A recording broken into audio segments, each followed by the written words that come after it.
నమస్కారం. Bigg Boss Telugu season 9 final week వచ్చేసింది. ఈ కొన్ని రోజులు మనందర్నీ ఒకటే టెన్షన్, ఒకటే ఎగ్జైట్మెంట్. అసలు ఏంటి ఫీలింగ్? ఎందుకిలా జరుగుతోంది? పదండి, దీని గురించి కొంచెం వివరంగా మాట్లాడుకుందాం. అవును, ఇప్పుడు మనందరం అనుభవిస్తున్నది ఇదే బిగ్ బాస్ మ్యాజిక్. సీజన్ మొత్తం ఒక ఎత్తైతే ఈ ఫైనల్ వీక్ ఇంకో ఎత్తు. ఈ మ్యాజిక్ మనల్ని కంప్లీట్గా కట్టిపడేస్తుంది. సో ఫస్ట్ ఆఫ్ ఆల్ మనం ఈ బిగ్ బాస్ భావోద్వేగం గురించి మాట్లాడుకుందాం. ఎందుకంటే ఇది జస్ట్ ఒక గేమ్ షో కాదు, మన అందర్నీ ఎమోషనల్గా కనెక్ట్ చేసే ఒక జర్నీ. మనలో ప్రతి ఒక్కరూ ఎవరో ఒక కంటెస్టెంట్కి కనెక్ట్ అయిపోతాం కదా. వాళ్లకు కొంచెం నెగటివ్ ఫుటేజ్ వచ్చిందంటే చాలు, మనకిక్కడ టెన్షన్ స్టార్ట్. అదే పాజిటివ్ ఎపిసోడ్ వస్తే అబ్బో మన ఆనందం అంతా ఇంతా కాదు, ఓట్లు పడుతున్నాయా, గ్రాఫ్ ఏవైంది అని ఒక్కటే వర్రీ. ఇది కేవలం ఎంటర్టైన్మెంట్ కాదు, ఇదొక పక్కా ఎమోషనల్ రోలర్ కోస్టర్. మరి ఈ సీజన్ ఫైనల్ ఎందుకింత స్పెషల్? ఎందుకంటే ఈసారి మనకున్నది ఒక చరిత్రాత్మకమైన టాప్ 5. అదేంటో ఇప్పుడు చూద్దాం. అవునండి, ఈ సీజన్ ఫైనల్ ఖచ్చితంగా చరిత్ర సృష్టించబోతోంది. ఎలా అంటారా? ఎందుకంటే ఈసారి ఫలితం ఏదొచ్చినా సరే అది ఒక కొత్త రికార్డే అవుతుంది. ఈ ఐదుగురిలో ఎవరు గెలిచినా హిస్టరీ క్రియేట్ అయినట్టే. ఎందుకంటే మనకు తెలుగు బిగ్ బాస్ చరిత్రలోనే మొట్టమొదటి మహిళా విజేత దొరకొచ్చు, లేదా ఒక పక్కా ఒరిజినల్ కామనర్ విన్నర్ అవ్వొచ్చు. అది కాకపోతే ఒక ప్యూర్ ఎంటర్టైనర్ టైటిల్ గెలవచ్చు. అంటే ఇన్ని రకాల ఆప్షన్స్ గత సీజన్లలో ఎప్పుడూ లేవు. రైట్, మరింకెందుకు ఆలస్యం? మన సూపర్ డూపర్ ఫైనలిస్ట్స్ గురించి ఒక్కొక్కరిగా మాట్లాడుకుందాం. వాళ్ళ జర్నీని ఒక్కసారి గుర్తు చేసుకుందాం. అయితే ఒక్క విషయం మనం గుర్తుంచుకోవాలి.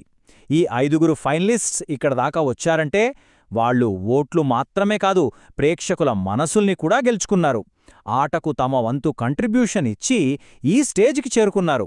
సో ప్రతి ఒక్కరూ అర్హులే. మొదటగా తనుజ, ఈ సీజన్లో డే 1 నుంచే తన ప్రెజెన్స్ చూపించిన కంటెస్టెంట్. తనుజ జర్నీ చూస్తే మొదటి రోజునుంచే ఆట ఆడటం స్టార్ట్ చేసింది. మొట్టమొదటి నామినేషన్ నుంచే తన స్టాండేంటో చాలా బలంగా చెప్పింది. గెలిచినా ఓడినా తన 100% ఎఫర్ట్ ఇవ్వడంలో మాత్రం వెనక్కి తగ్గలేదు. ముఖ్యంగా ఆర్గ్యుమెంట్స్లో ఎవరెన్ని అన్నా తన పాయింట్ మీద నిలబడటంలో తన బలమేంటో చూపించింది. ఒకవేళ తను గెలుస్తే అది తెలుగు బిగ్ బాస్ చరిత్రే. ఇక తర్వాతి ఫైనలిస్ట్ సంజన. ఈ సీజన్కి అసలు సిసలైన ఫైర్ అంటించింది ఈ అమ్మాయే.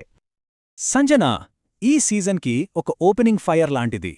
మొదటి వారాల్లో షోకి కావాల్సిన ఆ బజ్ని తనే క్రియేట్ చేసింది. తన స్మార్ట్ స్ట్రాటజీలతో, సైలెంట్ ప్లేతో ఆడియన్స్ని భలే అట్రాక్ట్ చేసింది.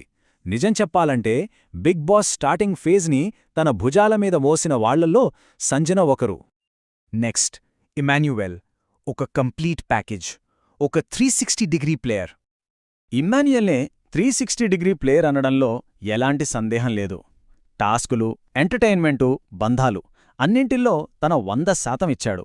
ముఖ్యంగా ఒక సెలబ్రిటీ అనే ఈగో లేకుండా కామనర్లను కూడా సమానంగా చూస్తూ గౌరవించిన తీరు సూపర్.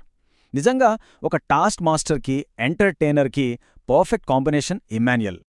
మన 4వ ఫైనలిస్ట్ డెమాన్. తన గ్రోత్తో అందరినీ సర్ప్రైజ్ చేశాడు. డెమాన్ జర్నీ ఒక అద్భుతమైన గ్రోత్ ఆర్క్. స్టార్టింగ్లో చాలా విమర్శలొచ్చాయి, కానీ వాటన్నిటినీ దాటుకుని చాలా క్లారిటీ, గ్రోత్ చూపించాడు. ముఖం మీదే మాట్లాడతాడు. అతని గేమ్ చాలా క్లీన్, చాలా స్ట్రెయిట్ ఫార్వర్డ్. ముఖ్యంగా చివరి వారాల్లో అతను చూపించిన బలం చూసి అరే ఇదే డెమాన్ మొదట్నుంచి ఉండుంటేనా అని చాలామంది అనుకున్నారు. ఇక మన చివరి ఫైనలిస్ట్ కళ్యాణ్. ఒక రియల్ సక్సెస్ స్టోరీ ఇతనిది. కళ్యాణ్ జర్నీ 0 ఫ్యాన్ బేస్ నుంచి లక్షల మంది సపోర్టర్స్ వరకు సాగింది. స్లో స్టార్ట్ చేసినా ఒక ఎక్స్ప్లోజివ్ కంబ్యాక్ ఇచ్చాడు. తన బంధాలను కాపాడుకోవడంలో ఎప్పుడూ ముందుంటాడు. టికెట్ టు ఫినాలే గెలిచి తన సత్తా ఏంటో చూపించాడు. టాస్క్లే కాదు, అతని మంచి మనసు ప్రేక్షకులకు బాగా కనెక్ట్ అయింది. ఒక నిజమైన కామనర్ సక్సెస్ స్టోరీకి ఇతను పర్ఫెక్ట్ ఎగ్జాంపుల్. సరే, ఈ ఐదుగురి ప్రయాణం చూశాం కదా. మరి వీరిలో విజేత ఎవరో తేల్చేది ఎవరు? ఆ శక్తి పూర్తిగా ప్రేక్షకులైన మన చేతుల్లోనే ఉంది. అందుకే ఈ ఓటింగ్ ప్రక్రియ చాలా చాలా ఇంపార్టెంట్. ఓటింగ్ గురించి క్లియర్గా చెప్తాను, వినండి. హాట్స్టార్లో ఒక అకౌంట్ నుంచి రోజుకి 1 ఓటు, మిస్ కాల్ ద్వారా ఒక ఫోన్ నంబర్ నుంచి రోజుకి 1 ఓటు. ఇక్కడ ఒక ఇంపార్టెంట్ విషయం, మీరు ఎన్ని మిస్ కాల్స్ ఇచ్చినా రోజు చివర్లో ఇచ్చిందే కౌంట్ అవుతుంది. అంతకుముందువి లెక్కలోకి రావు. ఫైనల్ వీక్లో మార్జిన్లు చాలా చాలా పల్చగా ఉంటాయి. అవును, ఈ టైంలో ప్రతి ఒక్క ఓటు మ్యాటర్ అవుతుంది. ఒక్క ఓటు కూడా ఫలితాన్ని తారుమారు చెయ్యగలదు. సో మీ ఫేవరెట్ కంటెస్టెంట్కి ఓటు లేయడం అస్సలు మర్చిపోవద్దు. ఇక చివరగా ఫ్యాన్స్ అందరికీ ఒక చిన్న మాట. ఈ చివరి కొన్ని రోజులు మనమందరం కలిసి ఈ జర్నీకి ఒక అందమైన ముగింపు ఇద్దాం. ప్లీజ్ ఇక ఫ్యాన్ వాట్స్ వద్దు, నెగటివ్స్ మీద ఫోకస్ పెట్టొద్దు. దానికి బదులుగా మన ఫేవరెట్ కంటెస్టెంట్లో ఉన్న పాజిటివ్స్ని ప్రమోట్ చేద్దాం. వాళ్ల బలాలేంటో షేర్ చేద్దాం. వాళ్ల జర్నీని సెలబ్రేట్ చేసుకుందాం.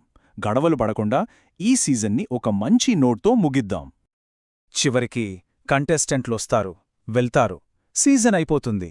గెలుపోటములు కూడా కొన్నాళ్లకే. కానీ మనందరం కలిసి ఫీలైన ఈ బిగ్ బాస్ ఎమోషన్ నుండి చూసారా, అది మాత్రం ఎప్పటికీ మిగిలిపోతుంది.